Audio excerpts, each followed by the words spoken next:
Yes. Okay. So makes sense. Just quickly. Oh, it's fine.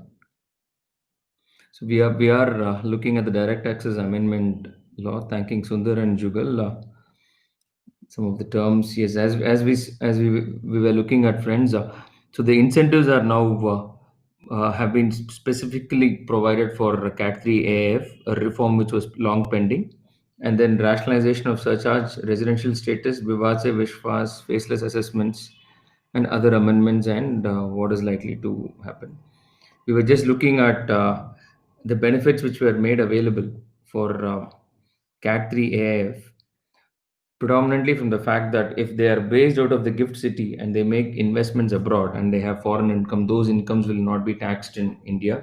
So 1040 was from the funds perspective, and 1023 FBC is from an investor in a foreign funds perspective. So this is how that would work. So the income of the investor would also not be taxed as long as the investor is a non-resident.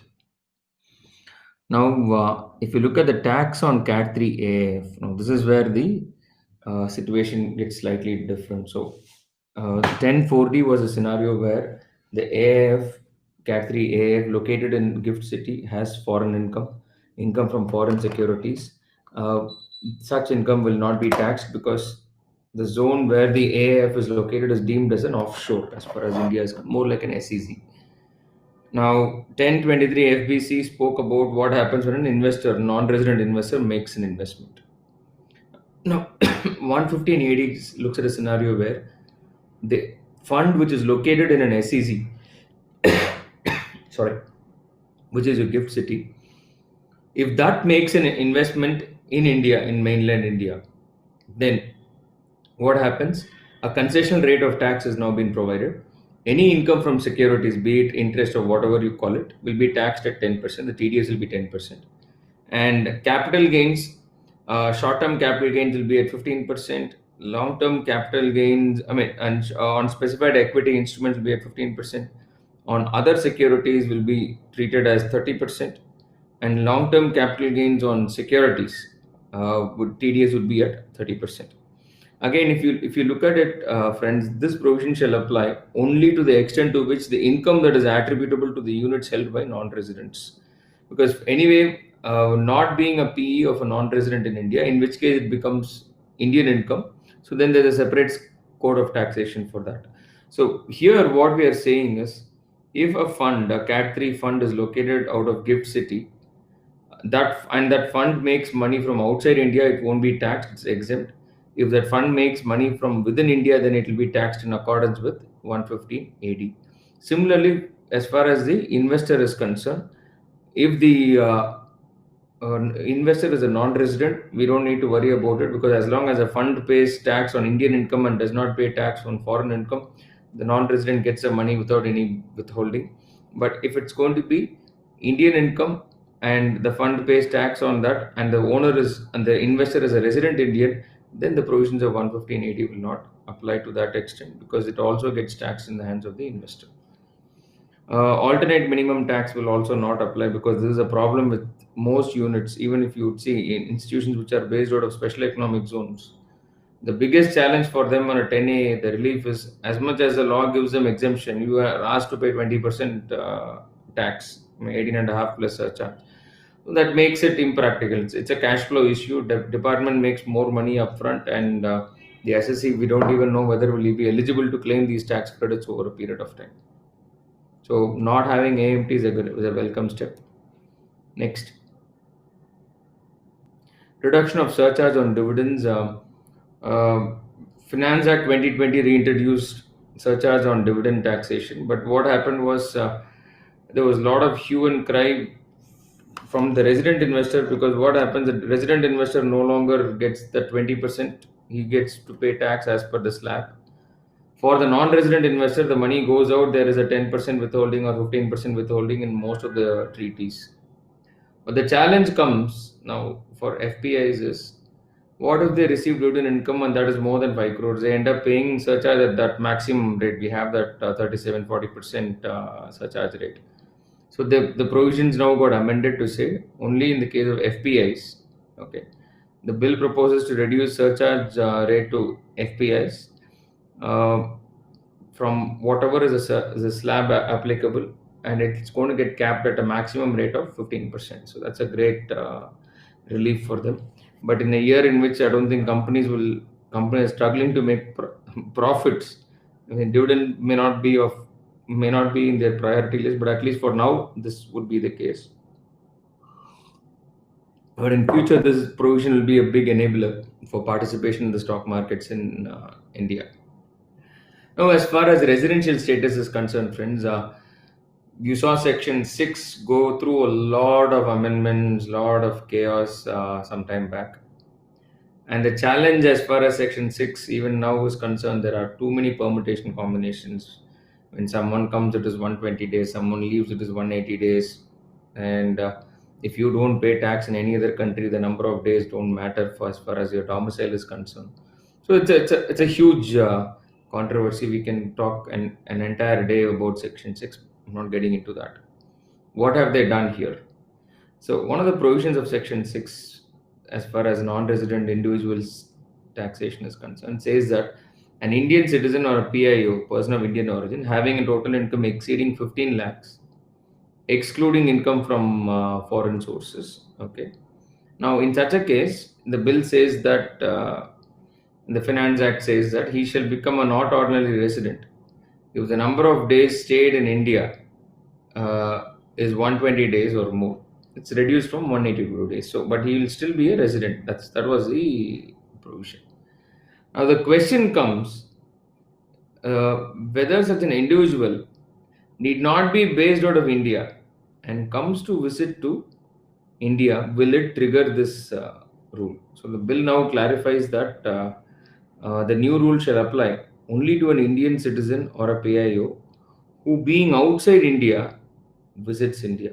So that's where the uh, clarity has been made. So if he is basically from India, he just moves outside India temporarily and he comes back to India. So let us say someone who has always been, he's got his family, his house, everything in India, and he goes out of India for, let's say, during the year 200 days, he's away from India.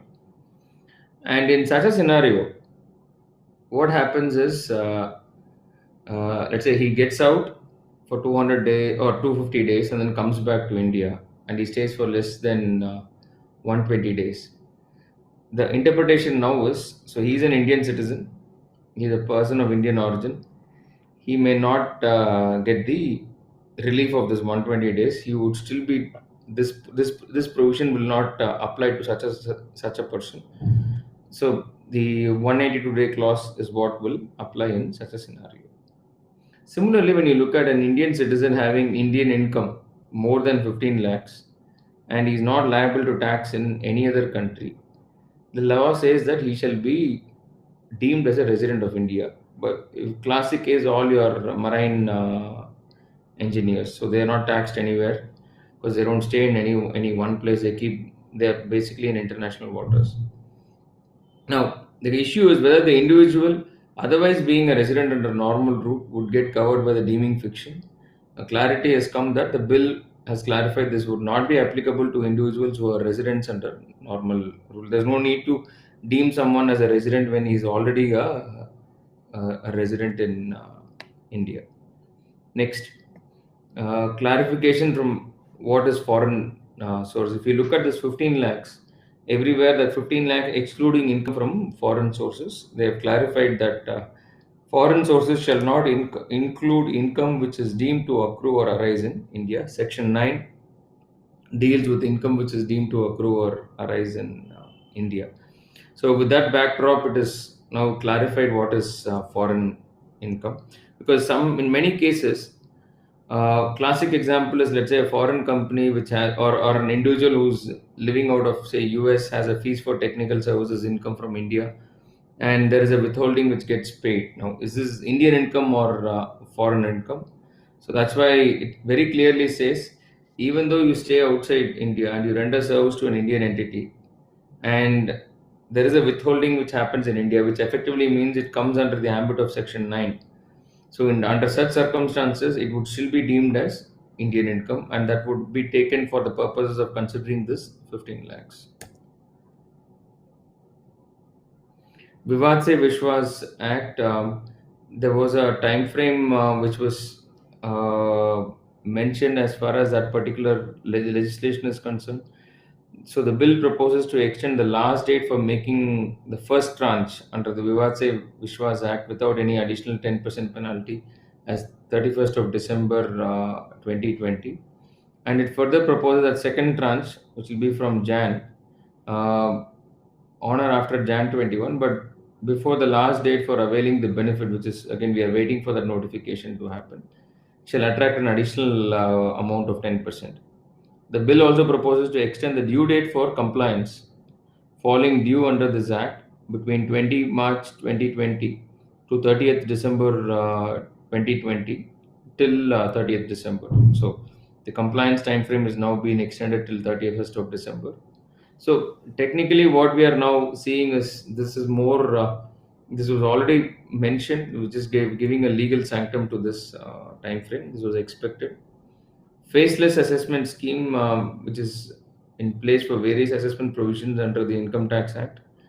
The central government has now been given the right to formulate the above scheme in relation to proceedings before officers, including transfer pricing assessments, appeal before ITAD, revision and rectification proceedings, passing of orders, prosecution, and what has also now been introduced under faceless is transfer pricing. So that's something interesting. Transfer pricing assessments have also now been part of faceless assessments. Some of the miscellaneous for sovereign wealth fund, the uh, the exemption is available if the holding or wholly owned subsidiary is a resident of UAE.